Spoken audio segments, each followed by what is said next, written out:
ये क्या हो गया है भाई? कुछ दिखाई नहीं दे रहा है। What is this temperature? Dubai में है या कहीं और है?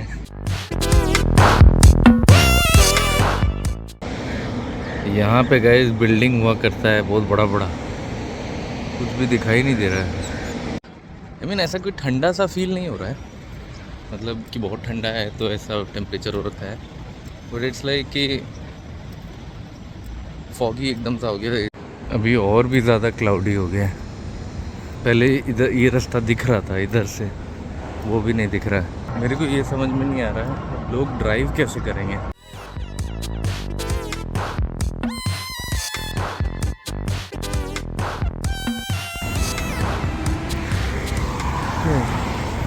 तो पीपल आर ड्राइविंग थोड़ा slow as compare to normal speed.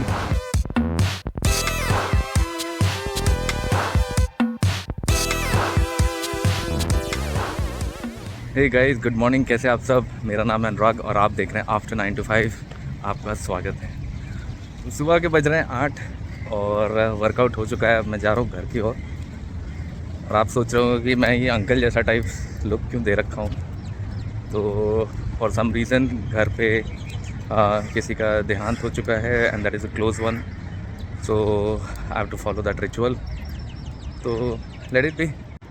अच्छा, याद है मैं पिछले व्लॉग में ये बता रहा था कि मैं कभी लॉस्ट हो गया था और काफ़ी मतलब कि डायरेक्शन खो गया था और उसके बाद मैं वीडियोस नहीं डाल पा रहा था, अपलोड नहीं कर पा रहा था। मतलब आई लॉस्ट माई डायरेक्शन कि मुझे रिकॉर्ड करना है रोज़ और कोई अच्छा सा वीडियोस वगैरह जो आपने देखा होगा इतने सारे ब्लॉग्स पे, and I am not able to do it. मतलब आई एम सीरियसली रिग्रेटिंग कि मैंने लास्ट वीक कोई भी रिकॉर्डिंग नहीं किया।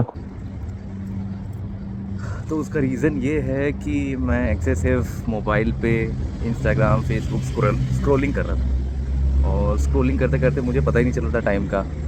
और आपको भी पता है कि इंस्टाग्राम एक बार स्क्रॉल करो तो फिर उसके बाद तो पता नहीं कितने कितने रील्स वगैरह और कितने कुछ आ जाते हैं। Lot of information, lot of things, और उन सब इन्फॉर्मेशन को लेते रहो लेते रहो लेते रहो, देखते रहो तो आप जो चीज़ करना चाहते हैं या मैं जो चीज़ करना चाहता हूँ वो तो भूल ही जाता हूँ कि क्या करना है। प्लस थोड़ा सा ये भी अजीब सा लग रहा था कि मेरे सब्सक्राइबर्स थोड़े कम हैं और मैं ये सोच रहा था कि पता नहीं कैसे होगा, इंक्रीज़ करेगा। But I tell you the good news is कि मेरे 100 सब्सक्राइबर्स हो चुके हैं।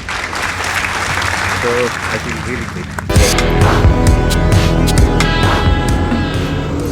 ओके, तो उसका रीज़न ये है कि जब सबसे इम्पोर्टेंट काम करने का टाइम आता है ना, तो उस समय सबसे इम्पोर्टेंट काम करना चाहिए। और एक फेमस कोट है कि the most important thing is to keep the most important thing the most important thing. वो मैं आपको लिख के बता दूंगा कि किसका लिखा हुआ है ये। ऐसा काम जो कि जिसमें ज़्यादा फोकस लगता हो और जिसमें कॉम्प्लेक्स काम हो या टफ़ काम हो आपके लिए, स्पेशली जैसे मेरे लिए होता है सुबह उठना और वर्कआउट करना, तो वो मेरे लिए सबसे इम्पोर्टेंट काम है।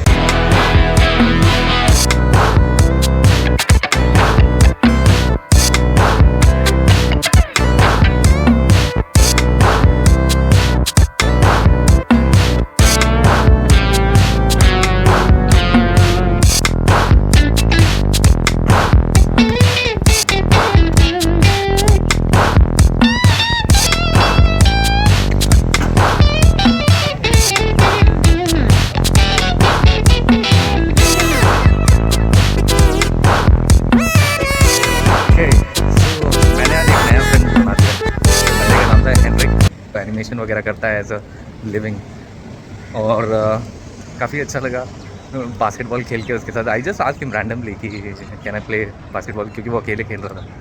और उसके बाद बातें हुई और काफ़ी कुछ इन्फॉर्मेशन पता चला है। आई गॉट हिज नंबर, मतलब ही टुक माई नंबर।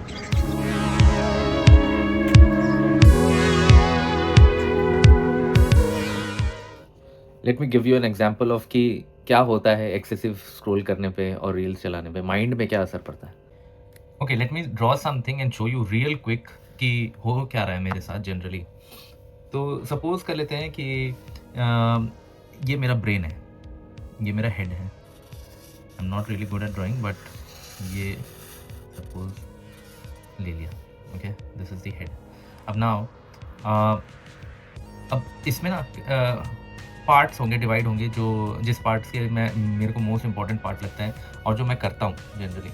तो सबसे पहला सुबह उठना और वर्कआउट करना, that is the most important thing for me, तो वो मैं यहाँ ले लेता हूँ।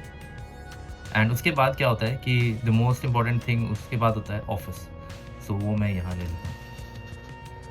उसके बाद बचना चाहिए मेरे पास इतना सारा पार्ट, जिसमें से मैं अपना टाइम देता हूँ यूट्यूब के लिए, इसमें व्लॉग्स बनाता हूँ।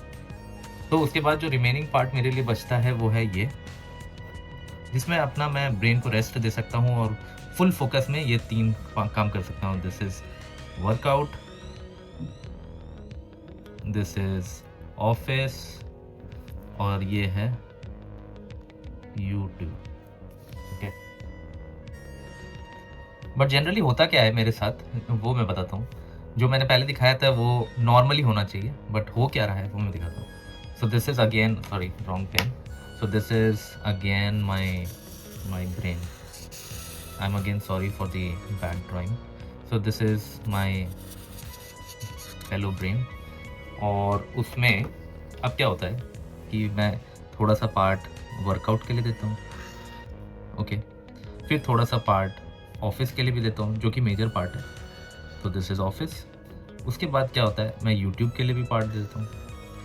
अब जो सबसे इंटरेस्टिंग पार्ट है वो है कि मैं अब और भी चीज़ें ऐड कर रहा हूँ, जैसे फेसबुक स्क्रॉलिंग, फिर उसके बाद आ गया इंस्टाग्राम स्क्रॉलिंग, फिर हो गया यूट्यूब रील स्क्रॉलिंग, फिर कभी मेल्स चेक कर लिया अपने पर्सनल, और अगर कुछ और कुछ सामान लेना है या कुछ लेना है तो उसके लिए भी ऑनलाइन सर्च कर रहा हूँ।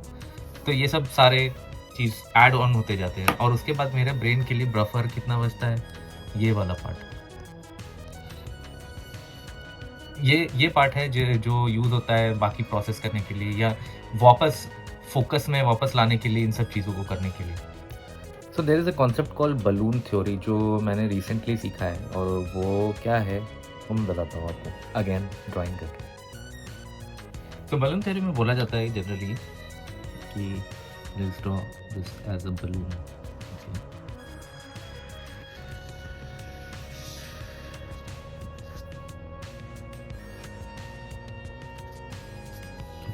तो यहाँ पे देख रहे हो 3 टाइप का बलून है, एक पूरा इन्फ्लेटेड बलून, एक हाफ इन्फ्लेटेड या कम इन्फ्लेटेड बलून, और एकदम ही ख़त्म हो गया।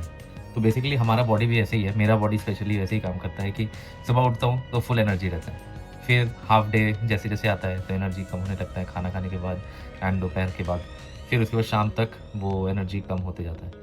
तो पॉइंट ये होता है कि किसी-किसी का उल्टा भी होता है, किसी-किसी का रात में एनर्जी ज़्यादा बढ़ जाता है एंड वो दिन में उतना काम नहीं करते, तो इट डिपेंड्स।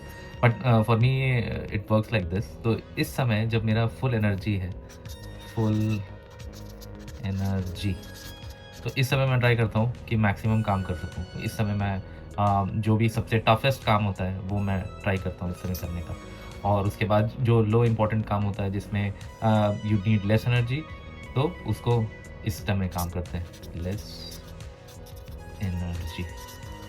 और ये तब जबकि एकदम मतलब आप थक चुके हो एंड उसके बाद आप एनर्जी कम है एंड यू नीड वैसा काम जो कि एकदम उसमें ज़्यादा फोकस नहीं लगता है, एकदम बहुत बारीकी से काम नहीं करना होता है, तो it all works in this time. तो you can consider this time of the body कि इस टाइम में ये, उस टाइम में ये, तो इस टाइम में सबसे लेस इम्पॉर्टेंट वर्क, सबसे लेस इम्पॉर्टेंट वर्क इस टाइम पे करते हैं। तो this work for me as of now, और आगे भी करेगा।